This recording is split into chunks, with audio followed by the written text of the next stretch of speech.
روزی روزگاری شهر کوچکی در اعماق جنگل وجود داشت.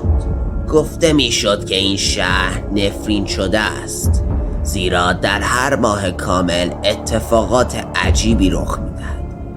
حیوانات از مزرعه‌هایشان ناپدید میشدند و زوزه های وهم‌آوری که از میان درختان طنین انداز میشد شنیده میشد.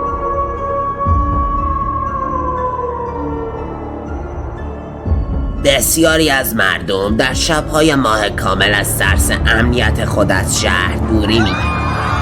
اما گروهی از نوجوانان تصمیم گرفتند شجاعت خود را بیازمایند و به شهر رفتند تا ببینند این داستان‌ها حقیقت دارد یا خیر. آنها چرا قوه، تنقلات، یک دوربین برای ثبت ماجراجویی خود آوردند.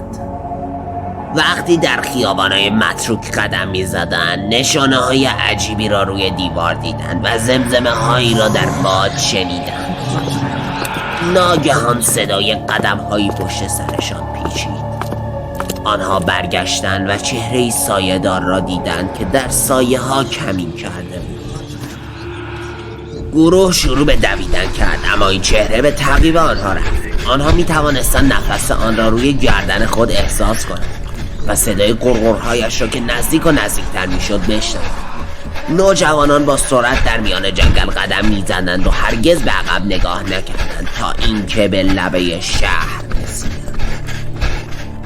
وقتی بالاخره نفس راحتی کشیدند، برگشتند تا نگاهی کنند و دیدند که شهر ناپدید شده است. در جای خود جنگلی تاریک و وهم‌انگیز بود که هیچ نشانه‌ای از تمدن به چشم نبود.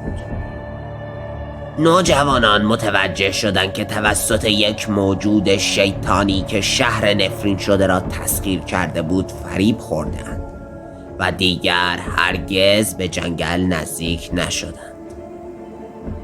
اما افسانه شهر نفرین شده همچنان در حال گسترش بوده و هر کس را که جرأت می‌کرد وارد ناشناخته شود می‌ترساند و هشدار می‌داد.